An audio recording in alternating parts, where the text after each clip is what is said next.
या रिश्तेदार कोई अजनबिया पुराने यार मुझे अकेले रहने की ना है वजह सफर करूंगी सरहदों के दरमियाँ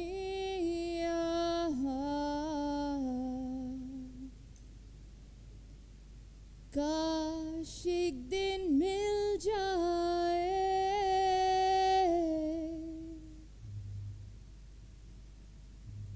मेरे घर की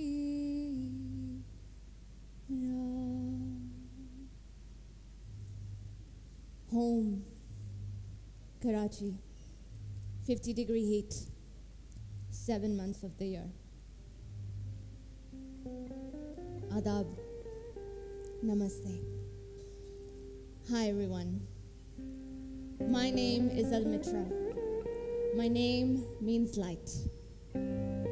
As you all know, the Pakistani flag is green and white. I am the white in this flag. I come from a religious minority called the Zoroastrians. Before I move on,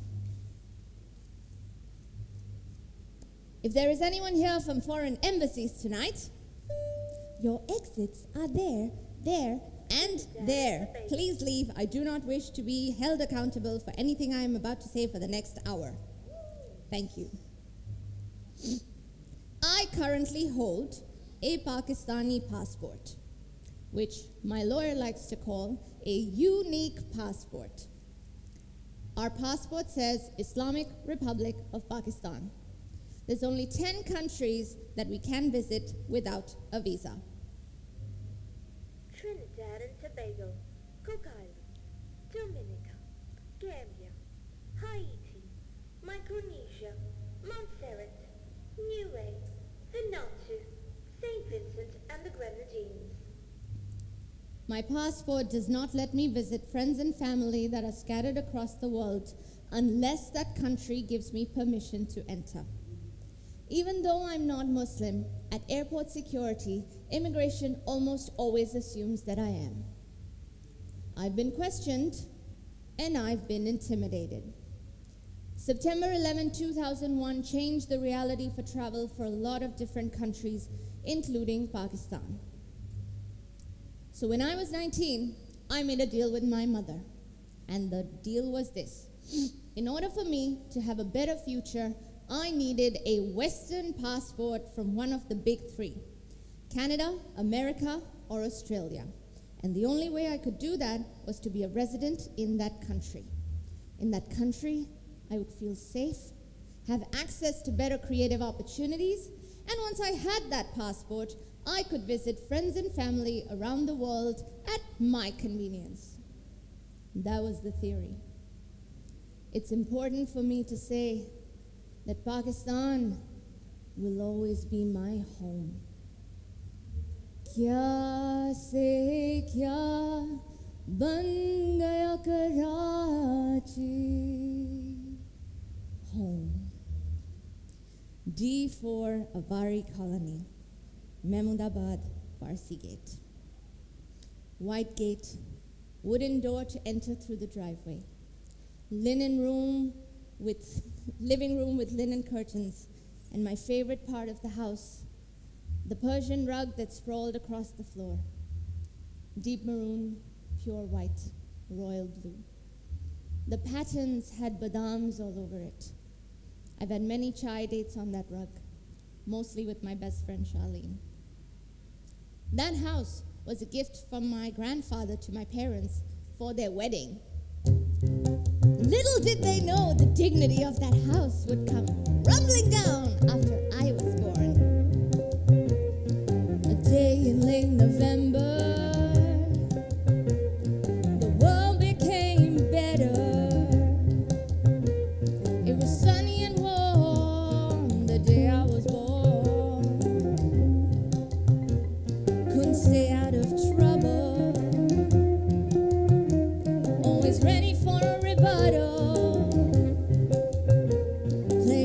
Mr. and Mrs. Smith.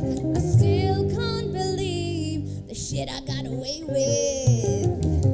Every second day you'd hear my mother screaming, Almitra in Mavalvala, why is your brother tied to a chair in the sun? Mama, it wasn't me. Set my brother's pants on fire, made a hole in someone's tire, did a shoe switcheroo on someone's performance debut, got caught in a brawl. I won't justify it all. You may think that I'm a monster, probably the world's worst daughter. Oh, I'm a little unhinged and a little untamed.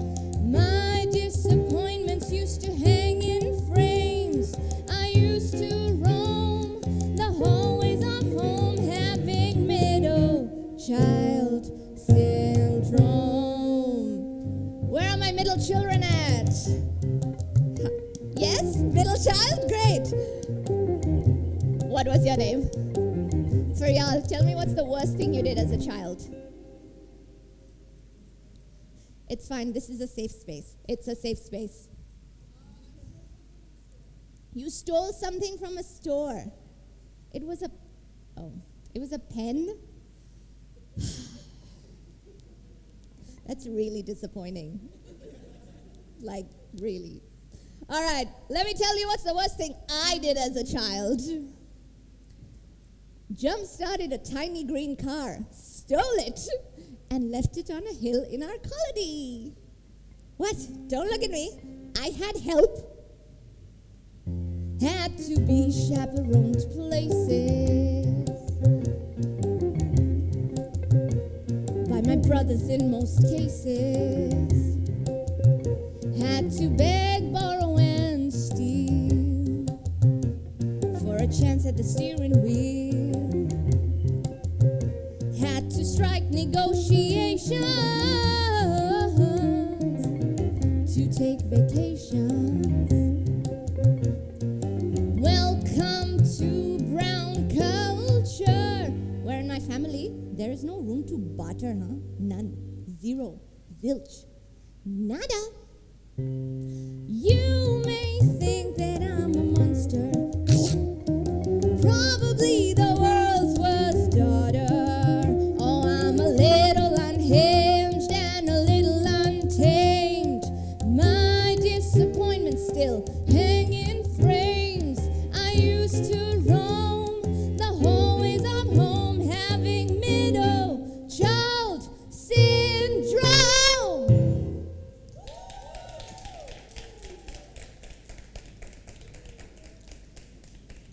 So disappointing.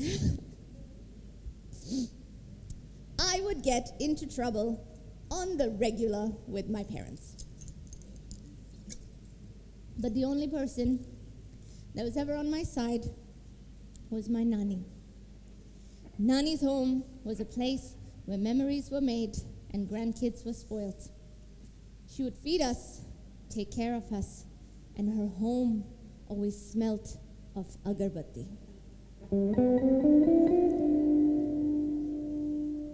Every evening at exactly 5 p.m., Nani would bring out snacks and tea. I would always sit at the head of the table, and my position was always on the right. That was our tradition. I had been drinking at that table for 19 years, and for so many years, Nani would tell me not to leave, and leaving was hard.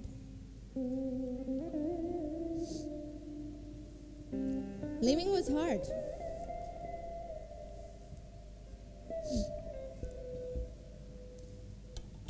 The way my mom described Karachi, I wouldn't want to leave either.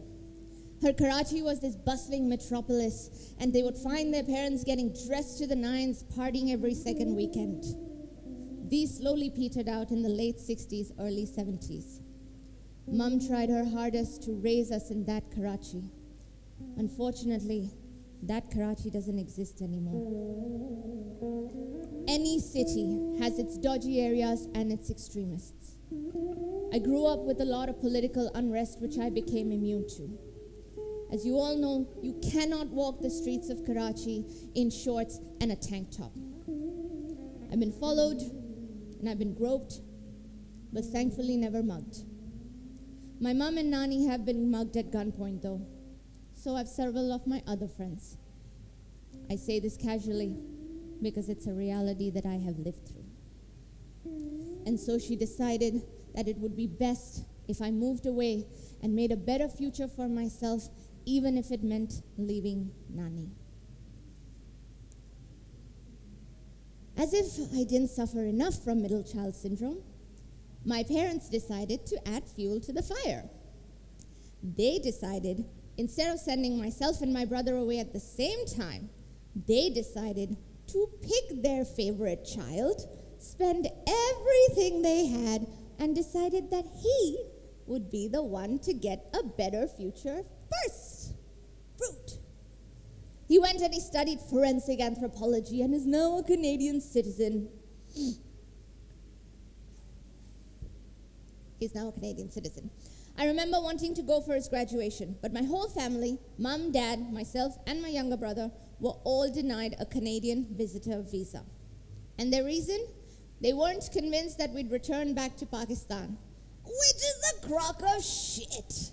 We gave them every proof of return. My dad's business, my mom's 35-year-old employment with the same company. Not enough? That was the first time I realized what it means to have a Pakistani passport. All my friends in Pakistan moved away for a better future before me. But eventually, when I was 19, it was my time. I was in limbo of what to study after I graduated high school. And frankly speaking, I just wanted to get out of Pakistan because of the lack of creative opportunities. So I went and studied the most unheard of thing as a Pakistani woman: special effects makeup. My parents said I should go to Canada because my brother was there, I had family, I'd feel safe, yada yada. So I said, cool, keen, let's go. So I applied to a university in Canada, paid my, at the time, 30,000 rupee visa application fee, and successfully applied for a student visa. I was off to the land of the moose.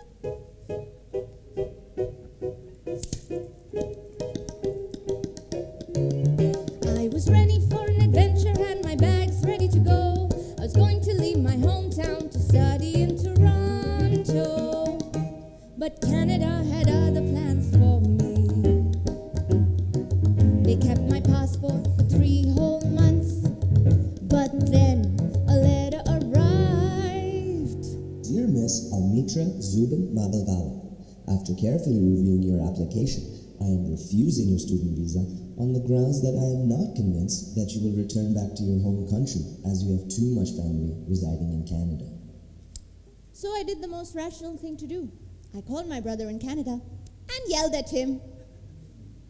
I was angry and upset, my frustration was evident. I lay down with a bottle of gin in fetal position, with snot dripping on the floor till I could cry no more. I just didn't get why they won't let me in. Just bloody let me in. So I took a gap year and worked as an extracurricular coordinator, which is fine because my epilepsy wasn't doing great at the time either. And then a year later, I applied to a different university. I chose a place in Van City away from my family. I got my acceptance letter, but I should have known better. They kept my passport for 3 whole months, but then a letter arrived. Dear Miss Almitra Mavalvala, after carefully reviewing your application, I am refusing your student visa on the grounds that I am not convinced that you will return back to your home country, as you have too much family residing in Canada. I appealed that decision and got another letter a month later. Dear Miss Almitra Mavalvala, after carefully reviewing your application, I am refusing... I was angry and upset, my frustration was evident. I lay down with a bottle of rum with snot dripping on the floor till I could cry no more. I just didn't get why they wouldn't let me in. Just didn't let me in. At this point, I had just about enough. And this time around, I was much more rational. So, I called the Canadian embassy, and this is what I should have said.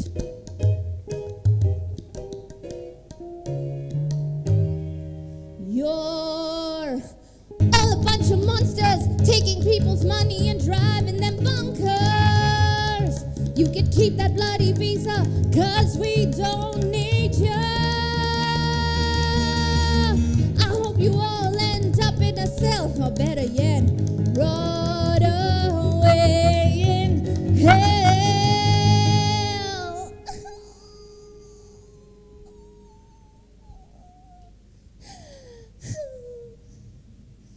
I should have developed a drinking problem after that. I'm fully aware that's haram, but I'm Parsi. Don't let me in.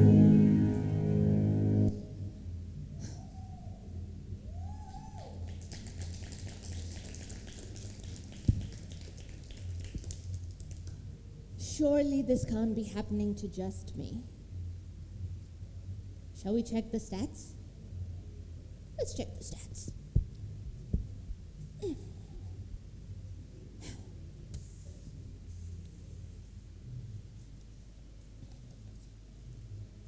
The refusal rate for Canadian visitor visas has increased from 18% since 2012 to 32% in recent months. Similarly, the refusal rate for student visas has also increased from 26% in 2012 to a new rate of 37% last year. Statistics obtained from the Canadian Federal Immigration Department show that the highest refusal rates are scattered in Africa and the Middle East. Over the past 2 years, Canada has rejected more than 75% of visitor applications from countries such as Somalia, Yemen, Syria, Afghanistan, and Pakistan. The common thread between these countries: the religion their majority practice. Coincidence? Immigration will obviously deny all discrimination, and they will never give you an answer that says, "We're rejecting you because we think you have a terrorist passport."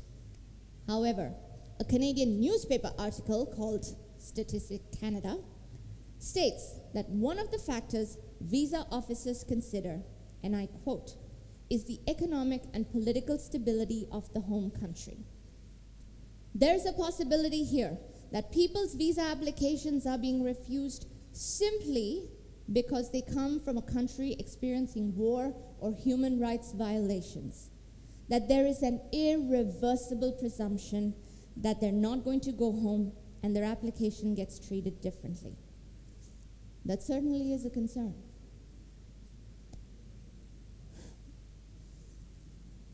Simply. So just when I said, screw you, to maple leaves and poutine, my first cousin had the audacity to go ahead and get married in Canada. So, for the 5th time, I applied for a Canadian visitor visa. Hear me out. My application was bulletproof. I had a return ticket, booked and paid for, letters of support, aunts, uncles, all stating that I would return to Pakistan after my stay in Canada. And here's the clincher. My whole family, all 120 of them, got their visas approved to Canada, including my parents. 4 weeks later, I get an email. An email. All my previous visa rejections were printed letters of paper. This was different. Dear Miss Almitra Mavalvala, after carefully reviewing your application, I am refusing.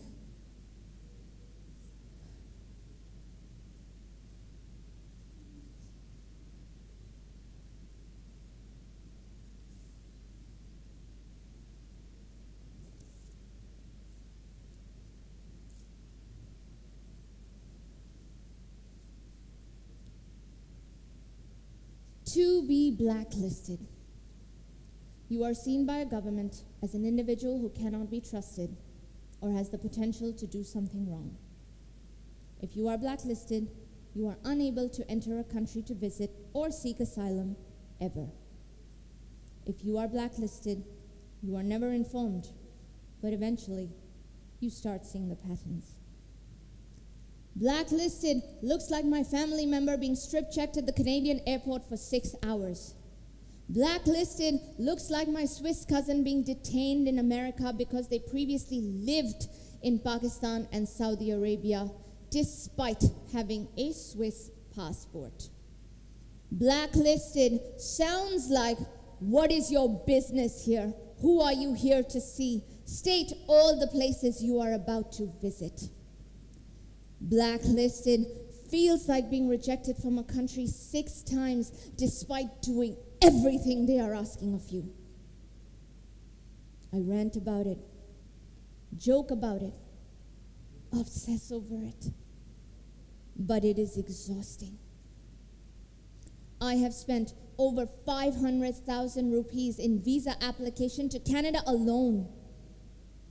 With every application, they keep your passport for 3 months. It is emotionally, physically, and mentally draining waiting for that rejection to come through, because deep down, I knew it was going to be a no.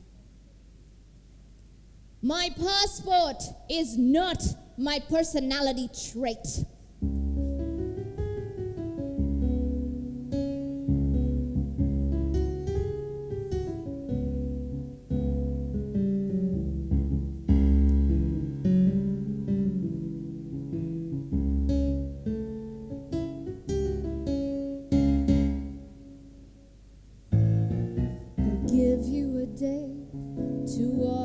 Shoes and be judged the way you wouldn't have a clue. I walk around carrying labels and scars, waiting to be called an outcast. I've been pulled aside for the color of my skin. I see discrimination right up to the brim. I've been rejected, resurrected, and blacklisted, but not really.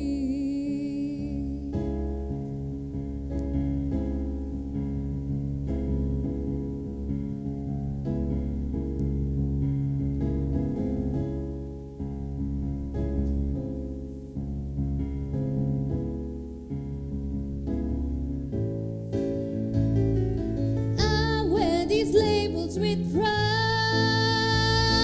I'm not ashamed of who I am, but don't turn the other cheek when you see them isolating, 'cause it's rather frightening to be questioned and kept waiting.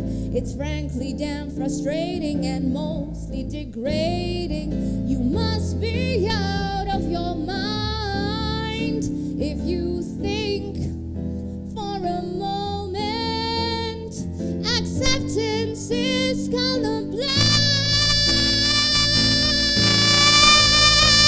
I've been pulled aside for the color of my skin. I see discrimination right up to the brim. I've been rejected, resurrected, and blacklisted.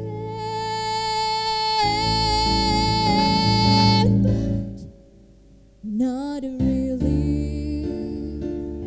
I've been rejected, resurrected, and blacklisted.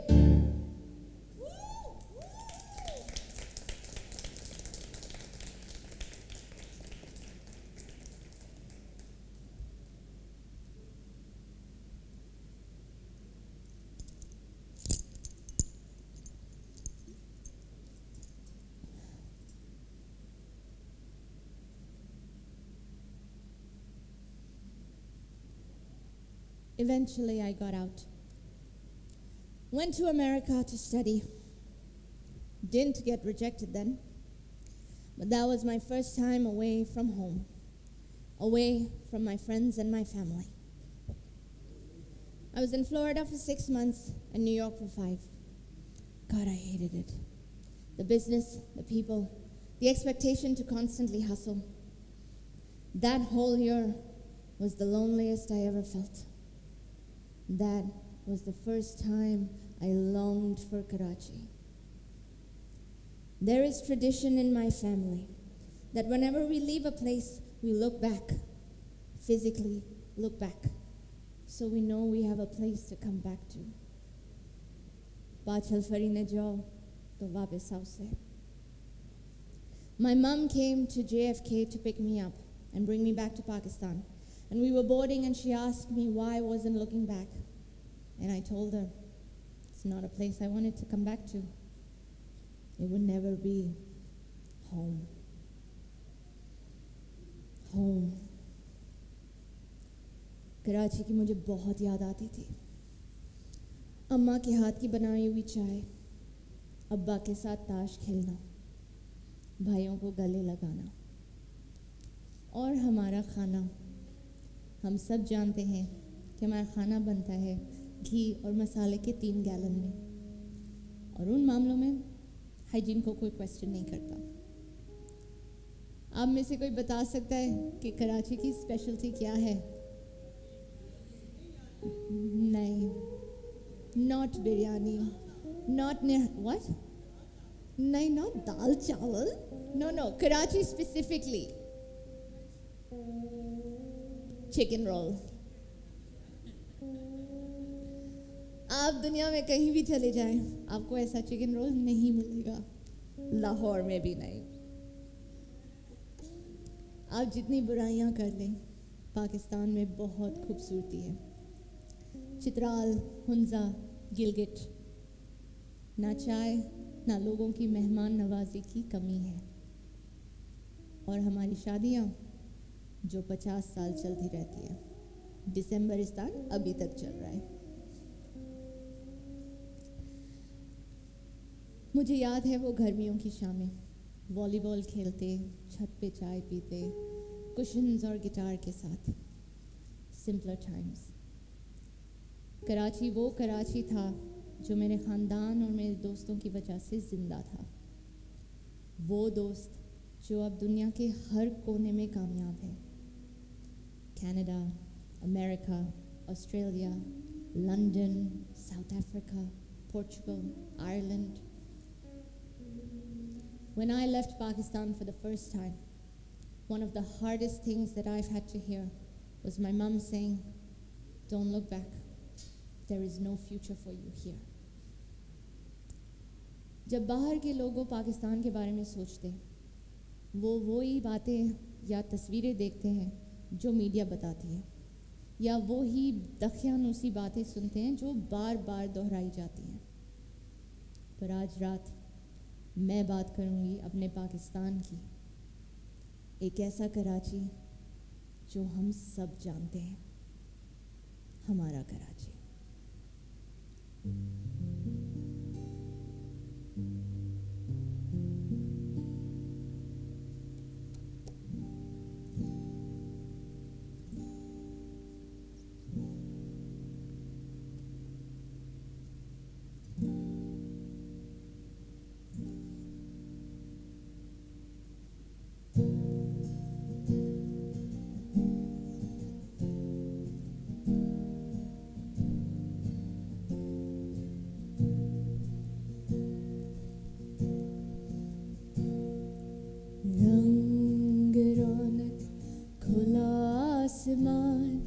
हर किस्म के लोग यहाँ, जो सुना है मान लो, कहते हैं रोशन शहर इसको. ये कच्चे आबादियाँ, सर के ये फासले, ये शहर की बड़ी मंजिलें.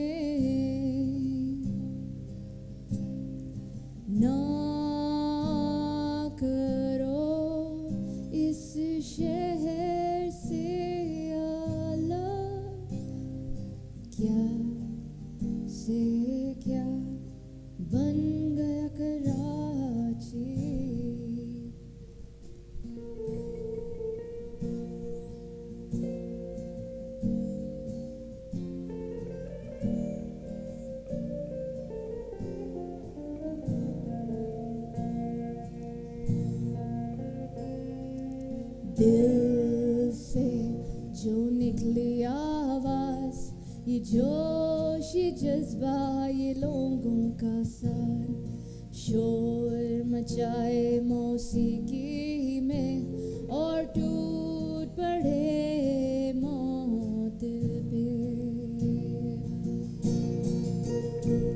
ये शहर बना है प्यार की बुनियाद पे मेहनती लोगों के पसीनों से लोगों ने छोड़ दी उम्मीद इस मुल्क की छोड़ कर जाते हैं पर लौट कर आते हैं कभी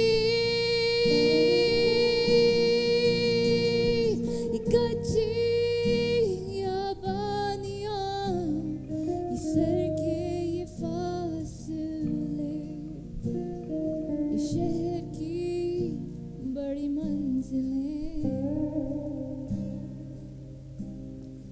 ना करो इस शहर से अलग क्या से क्या बन गया कराची क्या से क्या बन गया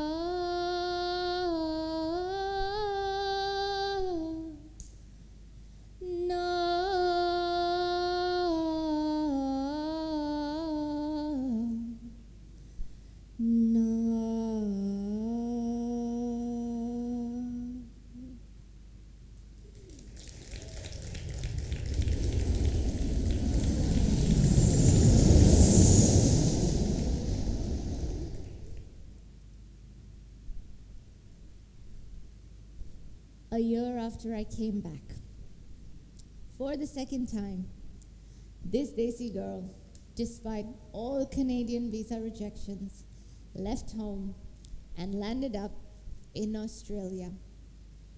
I moved there in 2017. If I'm being completely transparent, I moved there through process of elimination, and I moved to Sydney. The soft sand and clear water of Coogee Beach, walking past the Opera House, imagining performing there one day. The authentic Pakistani food in Auburn, and the vibes of Newtown. But do you know what I was most excited for in Australia? Chris Hemsworth. You see, not only did all these visa rejections take away my chances of traveling and studying, it also ruined my chances of finding true love in a foreign land. 20-year-old Almitra. She was young, she was naive, she was optimistic that Disney love existed and that she'd find the man of her dreams after accidentally running him over on a bicycle. Whilst she's checking if he has a concussion, they lock eyes and instantly fall in love. 33-year-old Almitra was in a foreign land, doesn't really believe in fantasy love anymore, and stayed single. I was happy to be jumping around in Australia with the kangaroos, but there's a lot that I missed out being there. Friends' birthdays, family weddings, friends having babies, my Nani's funeral. She never got to see me up here, but she now has the best seat in the house. But the visa rejection that cut the most was my best friend Charlene's wedding in 2019. I was denied a US visa even though I had one previously. Could it be that time around Donald Trump was president? The last time I was there, Obama was prezi. And in case you're wondering, there is no appeal process for a US visa. I was supposed to give a speech at her wedding. Instead, I listened to her vows on video call. I've been rejected, resurrected, and blacklisted.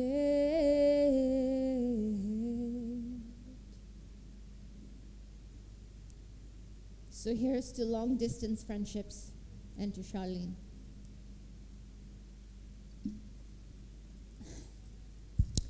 I was pretty, as the Australians like to call it, devil after that visa rejection. But I continued to build my life in Australia. I graduated with a bachelor in music. I did a master's in business. And I could secretly people watch without getting arrested.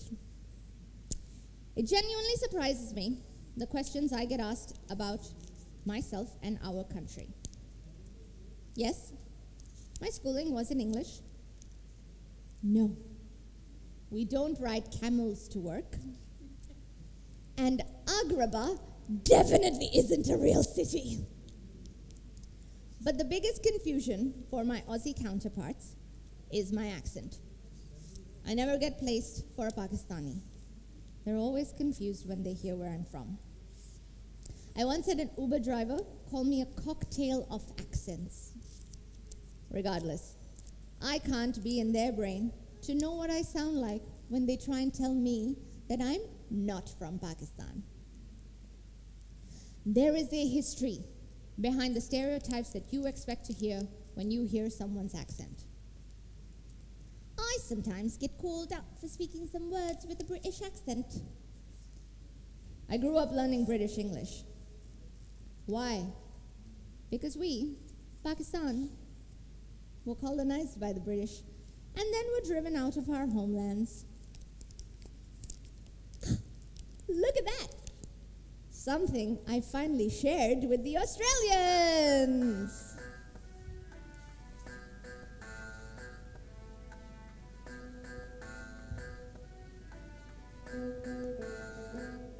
I want to tell you a story of when it all began. Tell you where and how we got driven off our land. Let's take you back to 1857 when the British ruled and lifted all of our possessions. Do not be fooled. We settled for poor wage and working conditions against our brown-skinned intuition. We finally got independence in 1947 as traders, cricketers, and camel-riding businessmen. We're still at war with India over land and rule that's yelling from its mountain hat. Kashmir outside. How about that? Look, I understand why people don't like immigrants. The perception is that we're stealing all their jobs. Where is the threat? Some settled in the US, some stayed in Malay. Some traveled by camel caravan to the great southern land. But some escaped the maple leaf and returned back home before they faced racism. What's that all about? Eh? The immigrants that settled all over the Western world. Can you imagine what they went through or what their kids still go through? So many settled in an unknown land for a better future. And what did they end up with? A 4-star Uber rating. We're not all terror and spice. Allah forbid! We're actually nice. Sure, the food is hot. You don't have to beg. Just keep us away from that curried egg. You can stereotype us all you want. Make some jokes, but you better pray.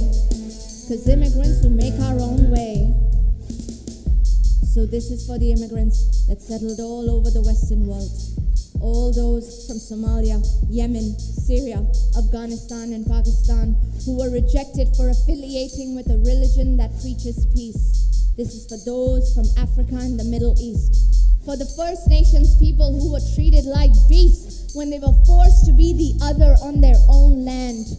This is for the Hindus, Muslims, Christians, Sikhs, Zoroastrians, the atheists and the agnostics who were driven out of their lands because their beliefs didn't fit their cities. This is for our brothers and sisters in Gaza, lest we forget, from to the sea. No one is free till Palestine is free. We will not let our courage be crushed. We will not let our hope be snuffed. We will not let our identities live on the shelf or history to repeat itself.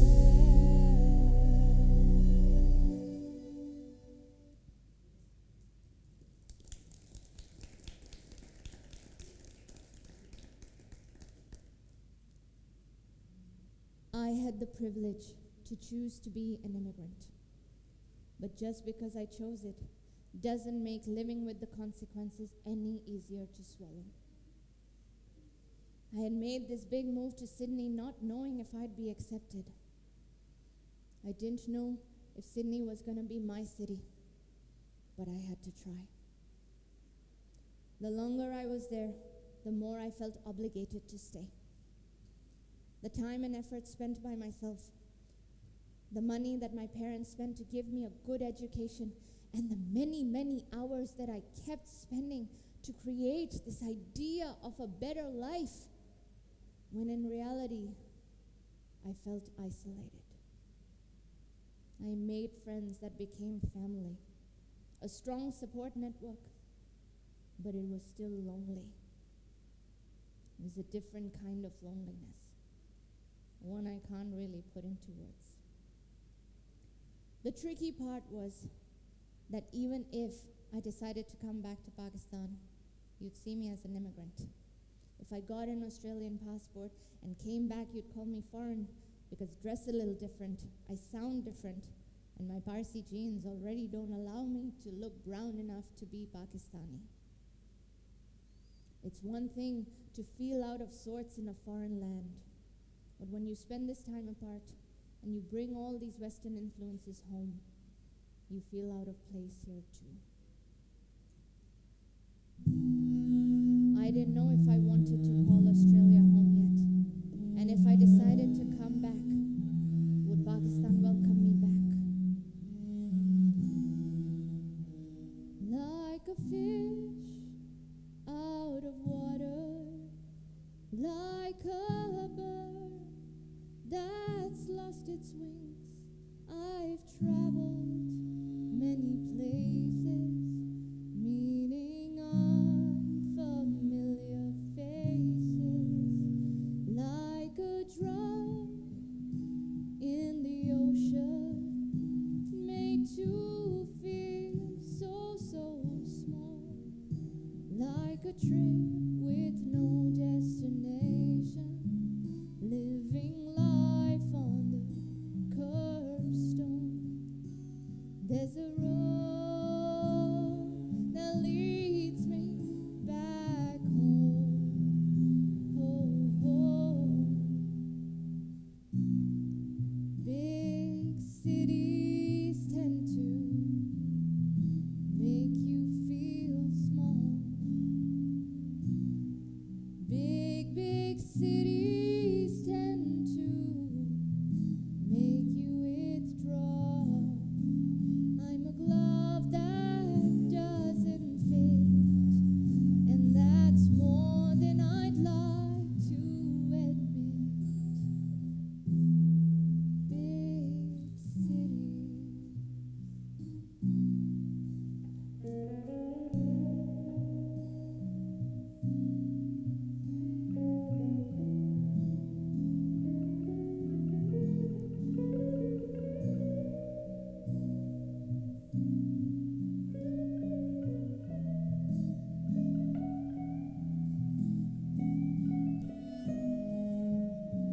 Like a passenger in transit with a blessing in disguise.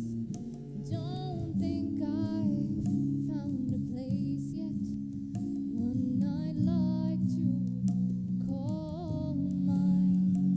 There's a road that leads me back home.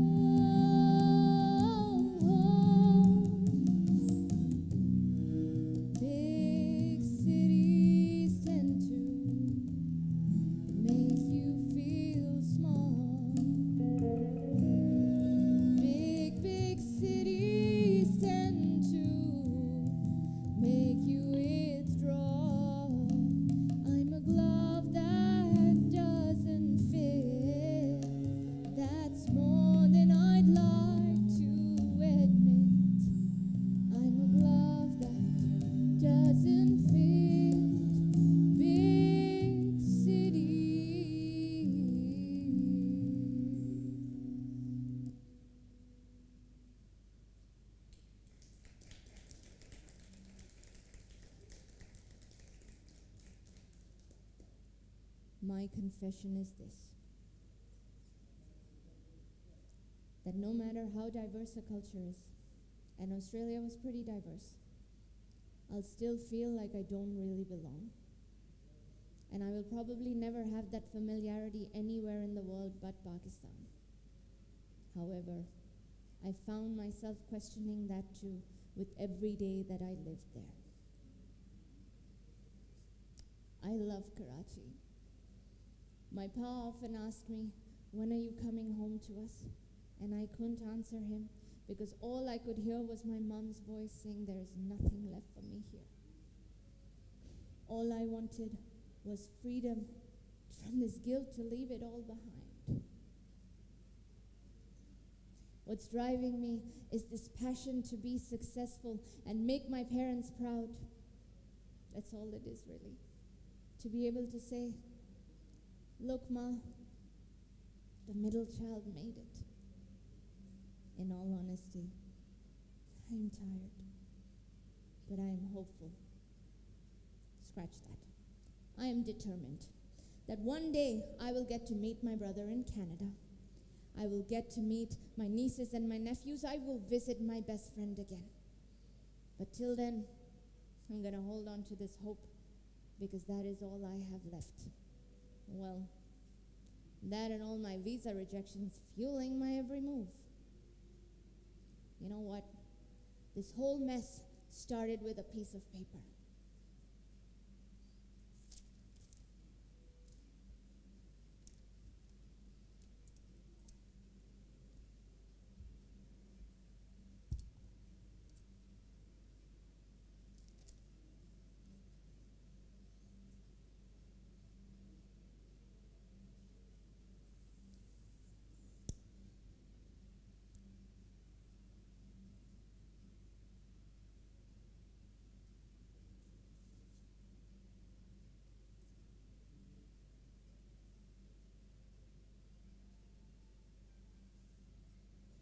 So on 17th June 2024, this Desi girl left it all behind and she came home. And she learned a few things along the way. 1, the grass is not always greener on the other side. 2, maybe home has nothing to do with the place itself but the people in it. And 3, वक्त किसी के लिए नहीं रुकता. I often wonder what my life would have been like if I had never moved. I think about the many twists and turns that got me here, how difficult decisions were made, some out of haste, some out of spite, some out of anger, but most out of love. Love for my family, love for my career, but most importantly, love for myself. Moving back home has been hard, and I miss Australia and some of the freedom that came with it. But my heart is happy here. Why is that not enough? What is home to you? घर है मेरी ज़ुबान, घर है छत पे चाय, घर है मेरे लोग, और मेरे लोग हैं हर जगह.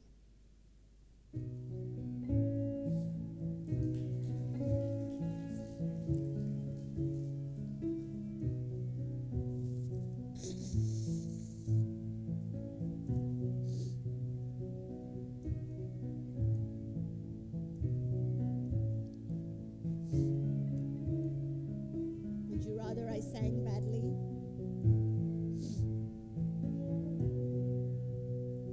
Salam janam, khusham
एक दिन मिल जाए